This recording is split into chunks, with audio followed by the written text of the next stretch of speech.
आज से 450 करोड़ साल पहले सौर मंडल में एक नया ग्रह बना, जिसे इंसान 450 करोड़ साल बाद पृथ्वी यानी धरती का नाम देंगे। जब धरती नई बनी थी उस समय कोई चांद नहीं था, पर कुछ समय बाद एक ऐसा इत्तेफाक हुआ जिसने सब कुछ बदल दिया। आज से 450 करोड़ साल पहले धरती अकेली ही सूरज का चक्कर लगाती थी, लेकिन एक दिन अंतरिक्ष के अनंत फैलाव के बीच में से मंगल ग्रह के आकार का एक ग्रह धरती से टकराया।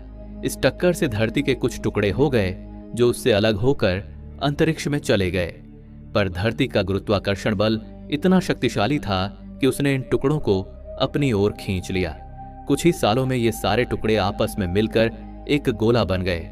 यह एक ऐसी घटना थी जब एक भयानक टक्कर ने एक ऐसी चीज को जन्म दिया जो बेहद खूबसूरत थी। धरती के भाई चांद या चंदा मामा का जन्म हुआ। चांद के बनने के कुछ सालों बाद ही धरती पर जीवन पनपने लगा। इसी वजह से कुछ वैज्ञानिकों का मानना है कि चांद के बनने के कारण ही धरती पर जीवन शुरू हुआ। अगर चांद नहीं बनता तो शायद धरती पर कभी जीवन शुरू ही नहीं होता। लेकिन ऐसा क्यों? चांद के बिना जीवन क्यों संभव नहीं है? इस बात को समझने के लिए एक बार सोचिए कि अगर चांद फट जाए तो क्या होगा। तब आप खुद समझ जाएंगे कि चांद क्यों जरूरी है। दुनिया के खत्म होने की जितनी भी थ्योरीज हैं, उनमें से यह सबसे खतरनाक है। धरती पर मौजूद पूरे समुद्र को पूरी तरह से चांद ही नियंत्रित करता है। चांद धरती के चारों ओर घूमते हुए समुद्र को अपनी तरफ खींचता है, जिससे पानी का स्तर बहुत ऊपर उठता है। इसी को हम लहरें कहते हैं और इसी गुरुत्वाकर्षण बल के कारण ज्वार भाटा आता है। हम अक्सर वीडियो में देखते हैं कि समुद्र में लहरें होती हैं, लेकिन हम कभी नहीं सोचते कि ये लहरें आखिर उठती क्यों हैं। बहुत से लोग सोचते हैं कि यह हवा के कारण होता है, लेकिन आज आप जान लीजिए कि यह हवा के कारण नहीं, बल्कि यहां से लगभग 3,84,400 किलोमीटर दूर अंतरिक्ष में मौजूद चांद के कारण होता है। चांद अपनी गुरुत्वाकर्षण शक्ति से धरती के समुद्र के पानी को अपनी ओर खींचता है। अगर चांद अचानक फट जाए तो क्या होगा? तब समुद्र का सारा नियंत्रण सूरज के पास चला जाएगा। सूरज का गुरुत्वाकर्षण बल धरती के पानी को उतना प्रभावित नहीं कर पाता, पर यह बात तब तक ही सच थी जब तक चांद था। अब जब चांद नहीं रहा तो सूरज का प्रभाव बढ़ जाएगा और जो होगा उसे कयामत कहते हैं। पहले 5 मिनट धरती पर अचानक से बहुत ऊंची ऊंची लहरें उठना शुरू हो जाएंगी। ऊंची मतलब बहुत ऊंची। सिर्फ 1 मिनट बाद ही दैत्याकार लहरें, सुनामी और टॉर्नेडो पूरी दुनिया की तटरेखा पर आनी शुरू हो जाएंगी। हर जगह लोग घबरा जाएंगे। सिर्फ 5 मिनट में ही धरती के जितने भी समुद्री तट और द्वीप हैं, सब पानी से पूरी तरह ढक जाएंगे।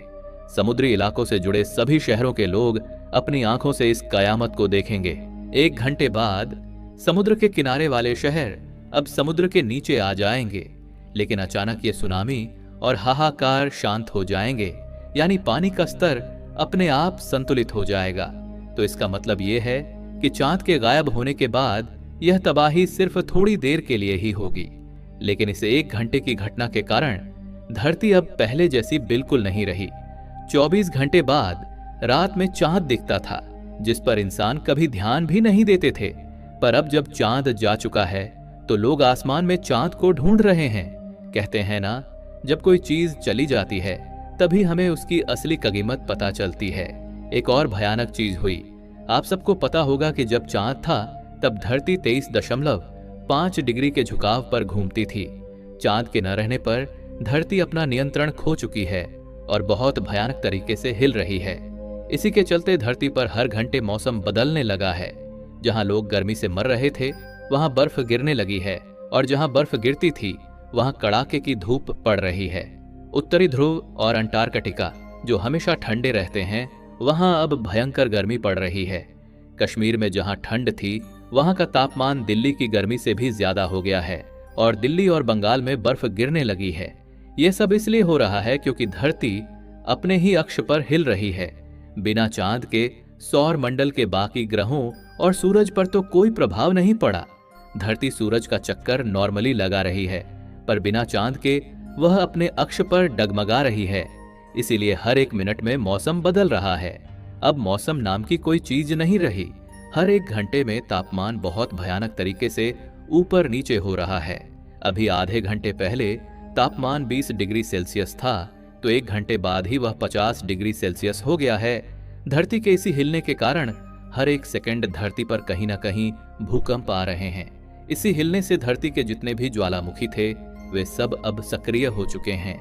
इस अजीब स्थिति के कारण 12 घंटे बाद सुबह में तापमान 40 डिग्री सेल्सियस था, पर रात को अचानक तापमान 0 डिग्री सेल्सियस तक पहुंच गया। लोगों के पानी के टैंक का सारा पानी बर्फ में बदल चुका है। न्यूज चैनलों पर यह खबर आ गई है कि धरती की 700 करोड़ की आबादी में से लगभग 100 करोड़ लोग जो समुद्र के करीब रहते थे, उनकी मौत हो चुकी है। यह बोलते हुए दुख हो रहा है कि भारत की समुद्री तटरेखा भी अब पानी के अंदर आ चुकी है, जिसमें गोवा, मुंबई और कन्याकुमारी जैसे शहर शामिल थे। यह हमारी धरती के इतिहास की सबसे बड़ी घटना है। बिना चाहत के इस अजीब मौसम वाली दुनिया में लोग बहुत मुश्किल में जी रहे हैं। हर घंटे में बहुत गर्मी होती है और दूसरे घंटे इतनी ठंड होती है कि पानी बर्फ बन जाता है। इन सुनामी के कारण समुद्र के अंदर के जीवन पर भी बहुत बुरा प्रभाव पड़ा है। अब समुद्र की मछलियां और बाकी जीव जिंदा नहीं रह पा रहे हैं। किसान अब खेतों में अनाज नहीं उगा पा रहे हैं, क्योंकि मौसम इस तरह बदल रहा है कि वह अनाज उगने ही नहीं दे रहा है। इसलिए सिर्फ 5 दिनों में ही पूरी धरती में खाने की कमी होना शुरू हो गई है। लोग इस अजीब मौसम से बचने के लिए जमीन के नीचे बेसमेंट बनवा रहे हैं। यह तो कुछ भी नहीं हुआ, अब एक ऐसी भयानक चीज हुई है जिससे पूरी दुनिया चौंक गई, और यह छठे दिन हुआ है। आपने बिल्कुल सही सुना, छठा दिन तो हो गया है, पर 5वें दिन के बाद सिर्फ 6 घंटे बाद ही छठा दिन हो गया है। यानी अब दिन सिर्फ 3 घंटे का हो रहा है और रात भी 3 घंटे की। इसका मतलब है कि एक पूरा दिन 24 घंटे का नहीं, बल्कि अब सिर्फ 6 घंटे का हो रहा है। ऐसा इसलिए हो रहा है क्योंकि जब चांद था तब धरती की घूमने की गति को चांद अपने गुरुत्वाकर्षण बल की मदद से मौसम इस तरह से बदल रहा है कि अनाज उगाना अब नामुमकिन हो गया है। इसी वजह से पूरी धरती पर सिर्फ 5 दिनों में ही खाने की कमी शुरू हो गई है। लोगों को समझ आ गया है कि ऐसी स्थिति में खाना सिर्फ साइंस लैबोरेटरीज में ही उगाया जा सकता है, जहां वैज्ञानिक टेक्नोलॉजी की मदद से कृत्रिम मौसम बनाकर खेती करेंगे। इस वजह से खाने की कीमतें लगभग 100 गुना बढ़ गई हैं। इस अजीब मौसम से बचने के लिए लोग अपने घरों में अंडरग्राउंड बेसमेंट बना रहे हैं। यह तो कुछ भी नहीं है, अब एक ऐसी भयानक चीज हुई है जिससे पूरी दुनिया सदमे में है, और यह छठे दिन हुआ है। 6 घंटे बाद छठा दिन। आपने बिल्कुल सही सुना, 5वें दिन के बाद सिर्फ 6 घंटे बाद ही छठा दिन हो गया। इसका मतलब है कि अब दिन सिर्फ 3 घंटे का और रात भी 3 घंटे की हो रही है। पूरा एक दिन जो पहले 24 घंटे का था अब सिर्फ 6 घंटे का हो गया है।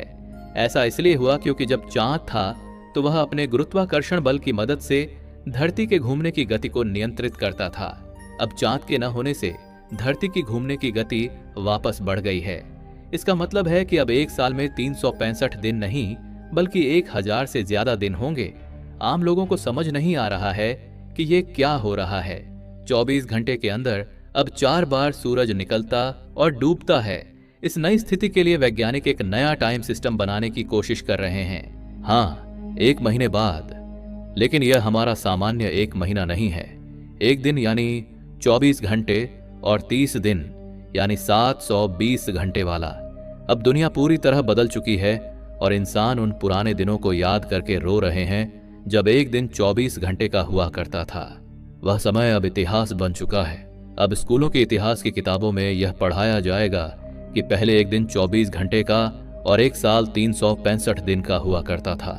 इस कहानी से एक बात तो साफ है कि जिस तरह सूरज हमारे लिए जरूरी है, चांद भी धरती पर जीवन के लिए उतना ही जरूरी है।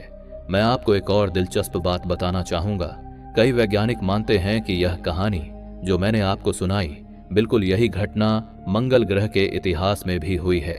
वैज्ञानिकों का मानना है कि मंगल ग्रह का पहले एक बहुत बड़ा चांद हुआ करता था और वहां जीवन भी था, लेकिन एक मरता हुआ तारा जिसे सुपरनोवा कहते हैं, उससे एक गामा एनर्जी बीम निकली और उसने मंगल के चांद को पूरी तरह से नष्ट कर दिया। इसके चलते मंगल ग्रह का संतुलन बिगड़ गया और सालों के अंतराल में वहां की परिस्थितियां इतनी खराब हो गईं कि वह रहने लायक नहीं रहा और वहां का जीवन पूरी तरह से खत्म हो गया। इसीलिए वैज्ञानिक असली दुनिया में यह देखते हैं कि मंगल ग्रह अपने अक्ष पर बहुत ज्यादा हिलता है, ठीक उसी तरह जैसे हमने इस काल्पनिक कहानी में धरती को हिलते हुए देखा। यह एक बहुत ही चौंकाने वाली थ्योरी है। इसे सुनकर आपके मन में यह सवाल आ रहा होगा कि क्या अभी कोई मरता हुआ तारा हमारे आसपास है और क्या कोई खतरा है कि वह हमारे चांद से टकरा जाए। सच में यह एक ऐसी वजह है जिससे चांद सच में फट सकता है। लेकिन दोस्तों, आप आराम कीजिए। वैज्ञानिकों ने जितना विश्लेषण किया है उसके हिसाब से ऐसा कोई तारा हमारे पास नहीं है जो ऐसा कर सके। हो सकता है कि मंगल के मामले में ऐसा कोई तारा रहा हो, लेकिन अभी 21वीं सदी में ऐसा कोई तारा नहीं है जहां से गामा एनर्जी निकले। सूरज के बाद जो सबसे नजदीकी तारा है उसका नाम अल्फा सेंट्री है, जो धरती से 4.3 प्रकाश वर्ष दूर है और वह पूरी तरह से एक जीवित और सक्रिय तारा है जिससे कोई खतरा नहीं है। अगर वह भविष्य में मरेगा भी तो उससे कोई गामा रे बर्स्ट नहीं निकलेगा। इसका मतलब है कि ऐसी घटना के सच होने की संभावना न के बराबर है। पर इस परिकल्पना से आपको चांद का महत्व तो पता चल ही गया होगा।